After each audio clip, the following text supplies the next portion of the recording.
जी मरकजी अगवान अदीस साग सिंधु के अचे ऐं पंहिंजी तकरीर पेश करे।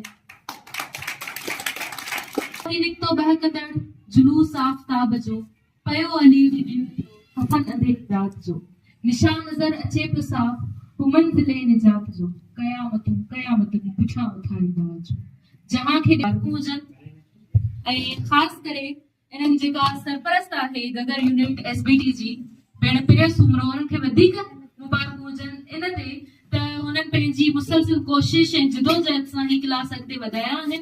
जॾहिं त असांजो जेको शुरू वारो कैडर हुयो जॾहिं 2020 में लॉकडाउन खां पोइ ही क्लासेस शुरू कया हुयासीं मई में त तॾहिं असांजो ॿार घटि हुया उन्हनि खे सफ़ा ज़ीरो खां शुरू कयो होसीं।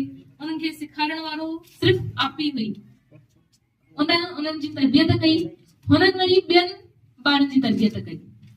हिते कुझु ॿार इहो चवंदा हूंदा जेके नवां आया आहिनि त असांजे लाइ हीअ ट्यूशन आहे असां सिर्फ़ु ट्यूशन पढ़ूं उन ते असां हीअ तरबियत हासिल छो था कयूं। शेर यादि करणु गीत यादि करणु हुननि खे हिकिड़ो एक्स्ट्रा कमु लॻंदो हूंदो पर ईअं नाहे। ही एक्स्ट्रा बिल्कुल भी नाहे। ही कमु तव्हांखे शऊर ॾिए थो। तव्हां शेर पढ़ो था माण्हुनि जे साम्हूं ॻाल्हायो था अहिड़नि प्रोग्राम्स में 10 माण्हुनि जे अॻियां तव्हां ॻाल्हाइण जहिड़ा थियो था त ॿाहिरि वञी बि तव्हां शऊर वारी ॻाल्हि करे सघो था। उहा तव्हांजी तरबियत में शामिल थिए थी। तव्हां उथी वेही इंसान थियो था। हिकु इंसान सिर्फ़ु खाइण पीअण ऐं पढ़ाईअ ताईं महदूद न हूंदो आहे उन में शऊर हुअणु घुरिजे।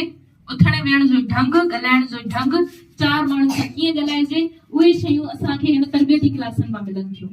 तव्हां ॿाहिरि वञो था वॾनि माण्हुनि सां मिलो था ऐं ही सभु शयूं तव्हांखे पंहिंजे क्लास में स्कूल में ॿियनि ॿारनि खां मुनफ़रिद कंदियूं। जे तव्हां सुभाणे कॉलेज ऐं यूनिवर्सिटी वञो था उते बि तव्हां ॿियनि ॿारनि खां मुनफ़रिद हूंदव। तव्हां किथे जॉब कयो था उते बि तव्हां ॿिए खां मुनफ़रिद हूंदव छो त तव्हां वटि इल्मु आहे शऊर आहे ऐं सियासी सोच सम्झ आहे।